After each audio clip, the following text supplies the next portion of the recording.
Hi everyone, I'm Tally, this is Farrell and we're bored of it, and welcome to our review of Ticket to Ride Legacy Legends of the West. For 2 to 5 players, this giant box contains a 12-game Ticket to Ride campaign, with each new game providing new content and ways to shake up the well-known and beloved gameplay of Ticket to Ride. Just for your information, we played the entire campaign with the full 5 players. And it was great.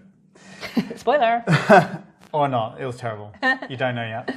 So, with Ticket to Ride Legacy, and it being a legacy game with spoilers, you should know that we are going to spoil some of it. There will be spoilers in this review coming up, and there's one main reason for this, and it's that this box costs $120, and because of that we feel it's important to discuss what's in it, the highs and the lows, without having to tiptoe and dance around the subject. Now, we're not going to spoil everything, we're not going to go in depth on every mechanism that comes up, and we're definitely going to leave what our favourite surprises were surprises for you as well.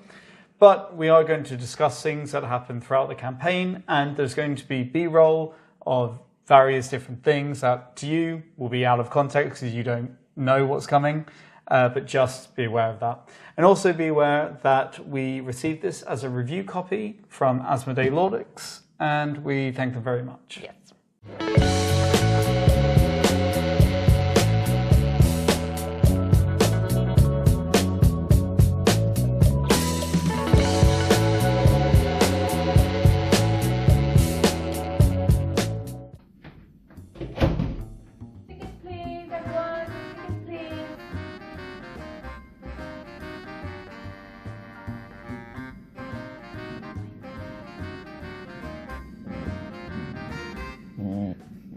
If you've never played Ticket to Ride before, it's pretty simple. On your turn, you can either pick up coloured train cards, or you can discard a number of those cards of a matching colour to claim a route on the board. In the base game, you will get points for claiming those routes, but you're also trying to go for long-form routes as given to you on ticket cards, where you'll get points for connecting 2 cities together. Lastly, the player that gets the longest route of all will also get some additional points. Now, we'll cover the core rule changes between Ticket to Ride and Ticket to Ride Legacy, as there are a few important changes. In Ticket to Ride Legacy, you still have the tickets, but pretty much everything else is out the window. For one, it introduces physical money. You'll start off with a small amount, then you'll gain some or lose some, depending on various effects. In the beginning of the campaign, many of these effects come in the format of event cards, another new introduction. These will be triggered at random times and have effects you can probably imagine, e.g. gain $3 for each completed ticket you reveal, or pay $2 each time you connect to a port city. Also, another introduction is the fact that players now gain money each time they claim tracks that match their player colour. At the end of each game, you'll only score for 3 things: cash in hand, tickets, and an additional bonus for the trains you have remaining. The fewer trains you have remaining, the more money you will get. However, whilst there needs to be a winner for each game, there also needs to be a winner for the overall campaign. Throughout the campaign, new mechanisms will be introduced for you to engage with that will either give you in-game money or may just be counted at end of campaign scoring. That means winning game after game isn't the only viable way to take the title of Ticket to Ride Legacy champion. We're going to start the review with broad strokes. We had an absolute blast playing this. Going in, we're both a bit on Ticket to Ride. We never actively choose to play it, but we would play it if our families wanted to. However, we enjoyed pretty much every game in this campaign, and so did our group, although it does have its ups and downs. But the key takeaway message would be, if you're trepidatious about getting Ticket to Ride Legacy because you're so-so on Ticket to Ride, don't be, because it does plenty of interesting and engaging things for people that might feel that way. But yeah, something we really enjoyed is, I think we found this a better version of Ticket to Ride because we really enjoyed how it changes the core rules to the original Ticket to Ride. For example, now you have money as the element of scoring, and I think it streamlines the scoring from the original Ticket to Ride because it could be a little bit finicky where, because you were claiming points for laying routes, if you forget to claim those points, it could cause trouble later on. You might have to recount everything. Whereas here, the money is kind of cold and clean and simple. I also think it's quite interesting how now you have an incentive to build routes on your player colors. It's just a nice little twist because it gives you money and just gives people something to focus on. And there are also a lot of little elements that are added in that just make the game come to life a bit more interesting. You have the employees, which are little cars that give you kind of asymmetric powers. You have major cities, which give you a free card if you connect to them, and you have the events. The event cards, though, were more divisive for us, as they're a little more zany, and I think the core problem with their system and how they work is that the cards that trigger them are shuffled randomly into the train card deck, so they're drawn at random times, rather than carefully being placed or stacked, because it can lead to annoyances, frustrations, and odd occurrences. For example, I can't tell you the number of times in this campaign that we had an ongoing event card drawn that players were excited to engage with, only for another card to be flipped on top of that one, cancelling it 2 players' turns along. And then there was another experience, something that happens occasionally, although less so, where an event will trigger very early in the game and negatively or positively affect only one player. For example, in an early game, a card was drawn that said, if you built here, get $5. And that was drawn on the second player's turn, and it just happened that the first player had built there, but he was the only person who could have built there. And obviously him getting $5 at a time in the campaign where $5 could be a quarter or a sixth of your final score was pretty frustrating for everyone else.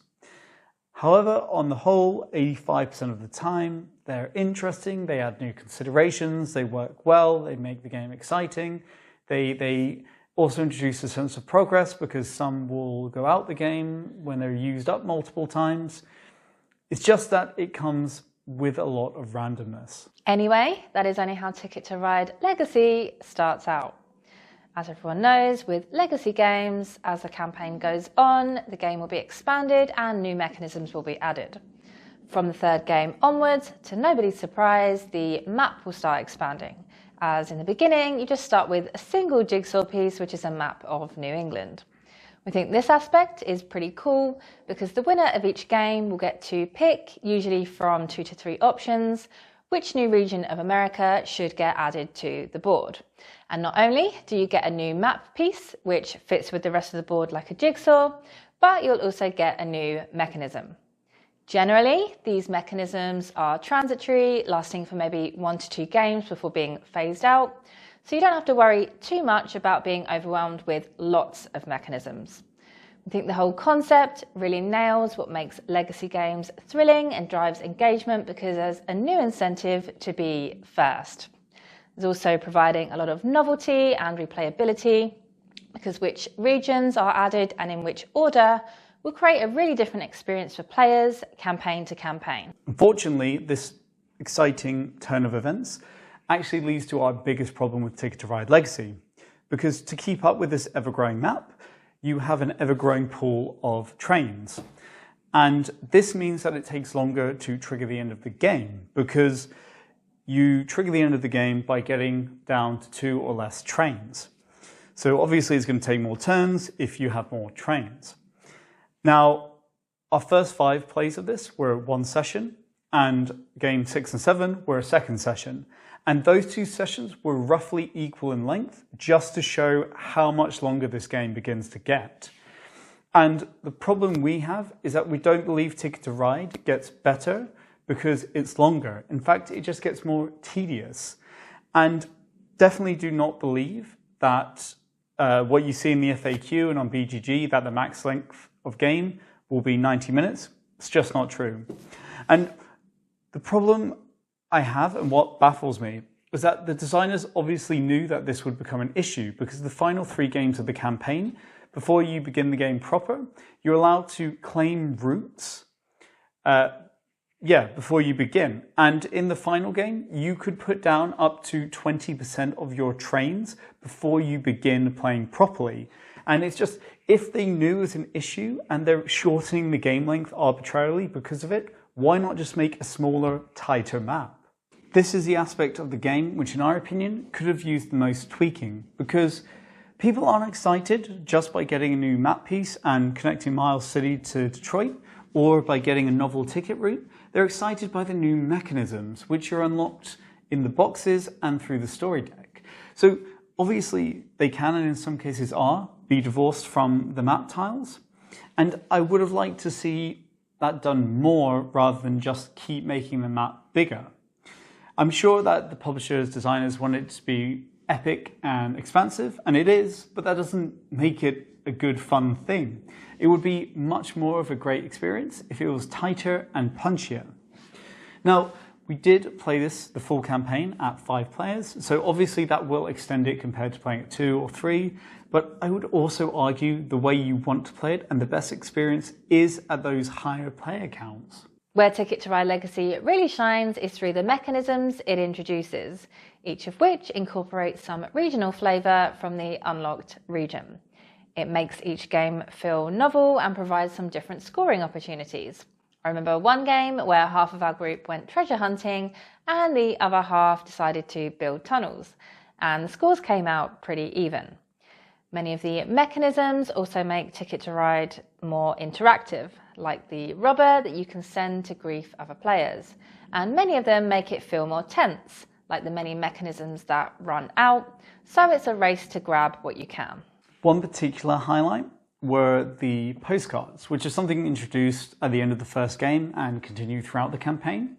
And essentially there are tickets which have postcards on them, and if you complete that ticket, you get a postcard. And it's like a secret little card that gives you a little story flash and will give you some sort of one-time power, ongoing power, or different way to interact with the game. And they're really fun, they're really interesting. They kind of ramp up the tension because they make those tickets so much more important to you. And it's really interesting how the postcards might give you, say, an edge in one element of the game that you can lean into, so it becomes a little bit asymmetric, or sometimes they'll give you a preview of things that are upcoming or direct you in a certain way to play. And generally, they're just a really nice addition. They're really fun to play around with. It was cool to have a secret mission, and we definitely enjoyed their inclusion. However, and you might see a theme running through this review now, there is also a serious issue with these postcards, and that is the randomness. It is random which tickets give postcards, and because you draw tickets randomly, it might be that one player ends a game with 3 such tickets, whereas another player goes 3 games without ever seeing a postcard ticket. Now, this is attempted alleviation on the part of the designers because you can only get a postcard for one of these tickets per game. However, if you complete 3 postcard tickets, they still all go out of the game. So you're reducing the pool for other players, even though you only get 1 postcard. And then on top of that, the postcards do vary in usefulness. Some of them might give you a bit of money at the end of the campaign for a lot of work, and sometimes things which might be outside your control. And then others will give you ongoing abilities that might save you money game after game after game. So, final thoughts. Overall, Ticket to Ride Legacy was an amazing experience. We played the whole campaign with the full 5 players and everyone loved it. Introduced many wonderful twists and turns and revitalised the core gameplay of Ticket to Ride. Not everything it introduced wowed us, but for the most part it did delight us, particularly some of the gimmickier stuff. Honestly, if you're only so-so on Ticket to Ride, we personally think there's enough here to draw you in. However, it was very much a campaign of 2 steps forward, 1 step back. Ticket to Ride is a really brutal and competitive game for how light it is, so it's very surprising that there's more randomness in this box, which I think some people are going to come away frustrated with. Also, the decision to constantly expand the map and increase the game length is something that does get on the point of tedium, although we will say that we did enjoy every game we played. It's just that we'd rather those games weren't 2.5 hours when that doesn't extend the experience. The problem is this costs $120 and we're not sure we can say it's worth it. And remember that we got this for free. Though this game is very much for people who love Ticket to Ride, it's just a really hard recommendation because so much of it is just that little bit off. I think with a few tweaks and some careful crafting rather than maybe introducing a mechanism and leaving it to randomness, this could have been a world beater and well worth the price. However, I think if you're looking into it, you have to ask yourself, do you want a carefully balanced competitive experience, or do you want an experience to share with your friends, because that's what you're going to get. It certainly is that, right? Yes. Like that was probably the best part about it, was the routine of getting everyone together, playing it and everyone being excited. It was like an amazing experience. So that was our review of Ticket to Ride Legacy. Thank you for watching. If you have any questions, please ask them. Please subscribe if you haven't already. It would really help us grow the channel. And thanks so much for watching. See ya. Bye.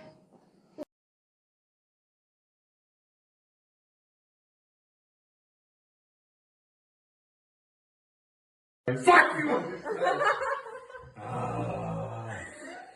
Smug. Total points. Oh, you're so annoying. Good job. Well played. Good job.